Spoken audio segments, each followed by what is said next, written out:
In addition to Chief Duraiappah's comments about Mr. Petrie, obviously he was not a lawful gun owner. Good morning, everyone, and thank you for attending. I'm Chief Nishan Duraiappah of Peel Regional Police, and it's my pleasure. Joining me today is Chief Stephen Tanner from Halton Regional Police, Chief Frank Bergen from Hamilton Regional Police, Staff Superintendent Rob Johnson of the Toronto Police, Her Worship, City of Mayor Bonnie Crombie.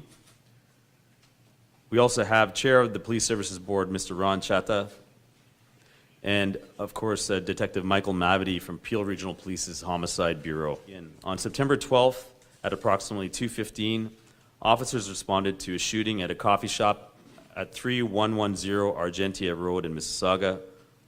Upon arrival, officers found Constable Hong deceased at the scene. At the time, Constable Hong was in Mississauga for a training day to instruct a motorcycle operations course that was sponsored by Peel Regional Police at one of our training facilities nearby.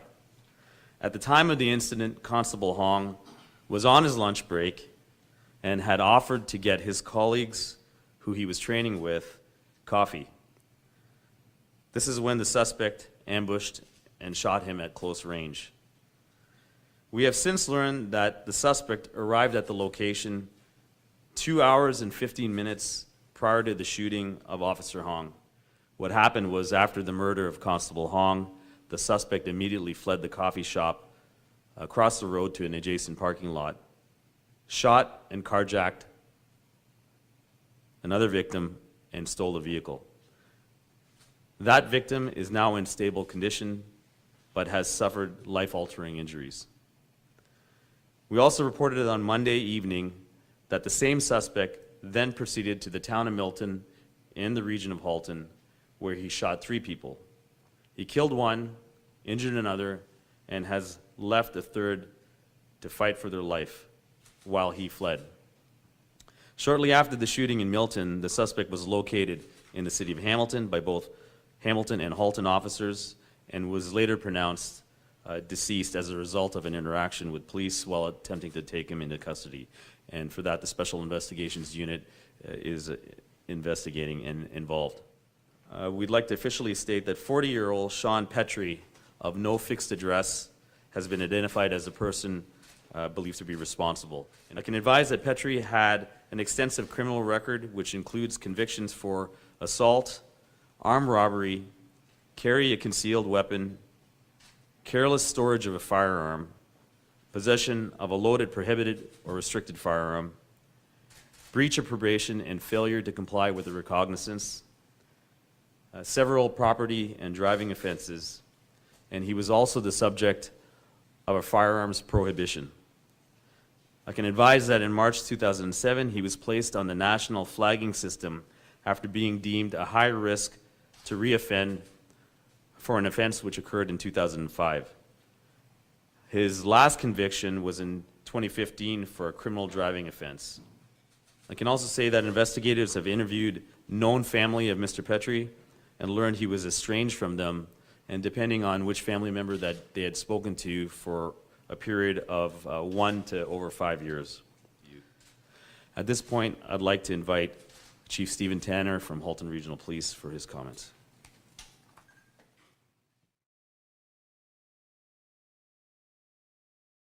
As you know, these last few days have been an incredibly challenging time, not only for the policing community, but also for our entire communities of Halton, Peel, Toronto, Hamilton, and in fact, Canada as a whole. Please allow me to say something as a police chief here today. Guns kill people, and illegal guns kill people. And in Ontario, when it comes to crime handguns, and it was a handgun used in these horrific crimes, close to 90% of those handguns can and are traced back to their origin in the United States.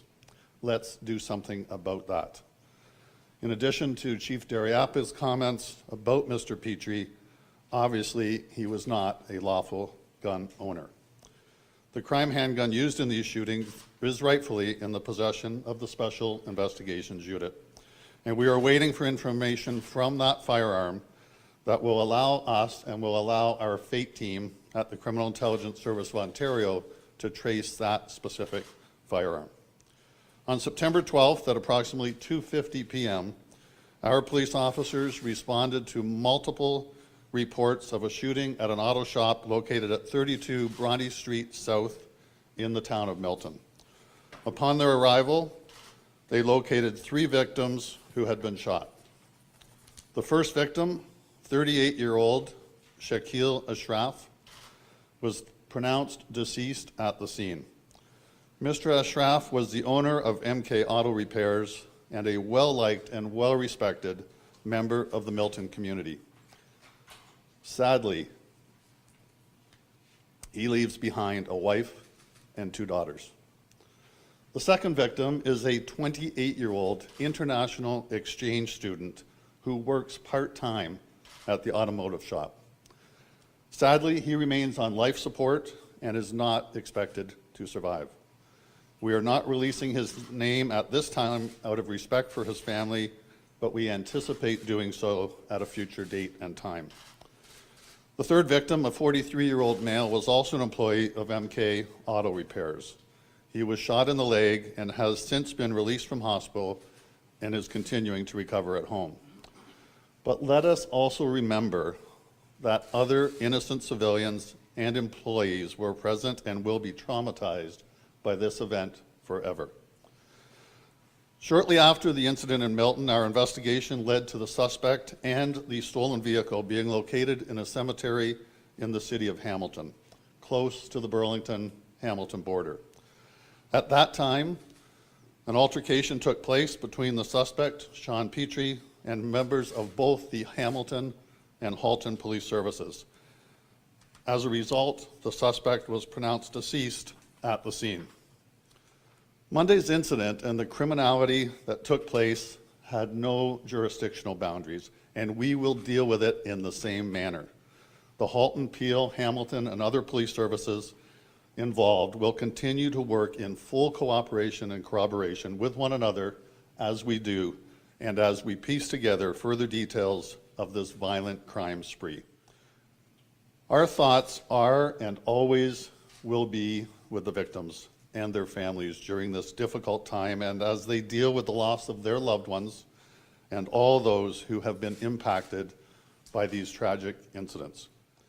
To all of the frontline responders, our 911 communicators here in Peel and in Halton, staff, and all of our policing and community partners, I thank you for all of your support and for the bravery and heroism that you so clearly exhibited on this terrible day.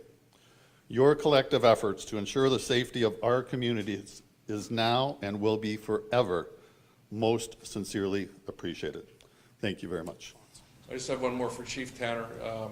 I want to talk about the gun. You alluded to 85% of the guns come from the U.S. Is this gun from the U.S. or do you know yet, or is that what were you trying to say there? Yeah, actually, more recently this year, and I checked in with the people from the FATE program, firearm tracing experts at the Criminal Intelligence Service of Ontario. This year, the number is actually up closer to 90% of handguns used in crimes are traced back to the United States if they could be traced. There is a percentage that cannot be traced because the serial number has been obliterated and cannot be brought back, or they're ghost guns that have been manufactured. We do not know at this point if the gun is from the United States because the firearm is in the hands of the Special Investigations Unit, and we're just not able to access the serial number yet. We have to be very careful with the handling of this firearm. I'm hopeful that the FATE program will at least have the serial number soon so that we can confirm whether or not it is from the United States.